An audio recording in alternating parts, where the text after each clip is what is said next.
are standing here in front of you today because we believe that it is finally time that Canada take care of them, the caregivers, in return for their care and contributions that they've made to Canada. Caregivers coming to this country have faced many challenges and barriers, challenges that we've heard from you time and again. And I have seen and heard these challenges firsthand, not just in Toronto, but all across the country. I'll give you an example, the story of Jocelyn, who was separated from her family, a caregiver right here in Canada, who was separated from her family for 13 years. That's far too long. That's hardship and that she and her family had to endure. She was finally reunited with her family, but only in 2017. I met her and her family, and I thanked Jocelyn for all the contributions that she has made to our country. Unfortunately, the experience of Jocelyn is far too common in the caregiver community. The previous government had a backlog of 63,000 caregivers in the Living Caregiver program. In 2017, we reduced that backlog to approximately 24,000, and I made the commitment that our government will eliminate this backlog by 80% by the end of 2018. I'm here to report to you that not only did we do it, we went further. We reduced that backlog by 94%. Another statistic is that the previous government kept caregiver families who were sponsoring their loved ones, they were kept apart for between 5 to 7 years, waiting to reunite with their loved ones. Our government has reduced this wait time to sponsor your loved ones to 12 months. And today I'm pleased to say that this is the new standard. Every time that a caregiver sponsors their family members and their loved ones to Canada, it will only take 12 months or less. We have also maintained a 6-month wait time for applications to the Caring for Children and Caring for People with High Medical Needs pilot programs. Over the years, tens of thousands of caregivers have gained permanent residency through the Live-in Caregiver program after working for families in Canada for at least 2 years or more. In 2014, that program under the previous government was closed, and many caregivers continued to arrive in Canada, and they believed wrongly that they would continue to qualify for permanent residency after they acquired the necessary work experience. They weren't told that the program ended. Many did not realize that they were not part of the Living Caregiver program. Others found out that that was the case after they already started working in Canada. The result is that many caregivers have been working quietly in Canada, but have been left unable to qualify for permanent residency under the existing system.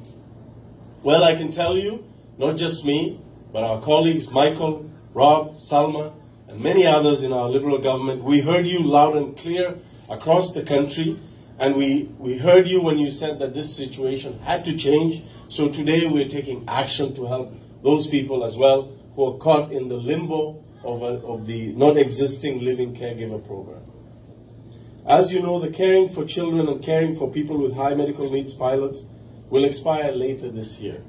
So last year, I rose in the House of Commons to reaffirm our government's clear commitment to caregivers that we will always maintain a pathway for permanent residency for caregivers. Always. When these pilots expire, we will launch 2 new 5-year programs for caregivers, one dedicated to home childcare providers and another to home support workers. These new programs will assess whether a caregiver meets permanent residency requirements before they get to work in Canada. What does this mean? It means that the only criteria that an in-home caregiver will have left to meet when they get to Canada is that they have 2-year work experience requirement. These pilots will also provide caregivers flexibility to change employers when they need to do that. No longer will a caregiver be tied to one employer. If a caregiver is working for a particular employer and they feel abused or exploited, they can choose to go to another employer. We are also removing some of the barriers that have prevented caregivers from bringing their families with them to Canada when they accept a job in Canada. How will we do this? We will provide open work permits for caregiver spouses and common law partners. Wow. Number one. Number two, there's more. Number two, we will also provide study permits for their children. Wow. And number three, this means that caregivers will no longer have to make the difficult choice of either to accept a job in Canada or to leave their family members back home. They will be able to come with their family members, their children, their spouses, and be able to start a new life in Canada. Wow. In addition to that, remember those who are left in limbo because of the 2014 end of the Living Caregiver Program? We will soon launch an interim pathway for those caregivers so that they can also access permanent residency.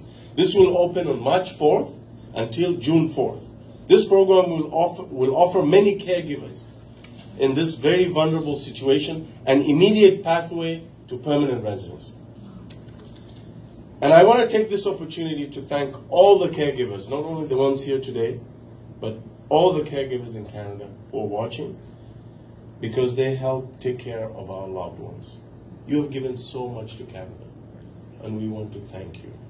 Caregivers deserve our gratitude, they deserve our hard work, they deserve our care in return for everything that they do for Canada each and every single day.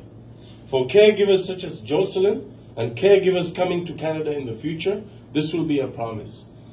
They will be a better life bringing their families.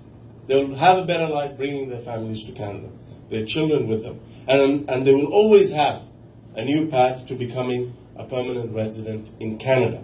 In Canada, the best country in the world. Salamat, merci beaucoup.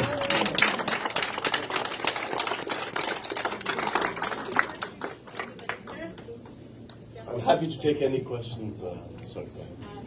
We'll begin the media Q&A session at this point in time. If I could ask that you please state your name and your media outlet prior to asking your question. Does anyone have a question here? Hi. My name is Alex from Chinese media, Mingbao. My question, have two questions. One question is go to the PJP.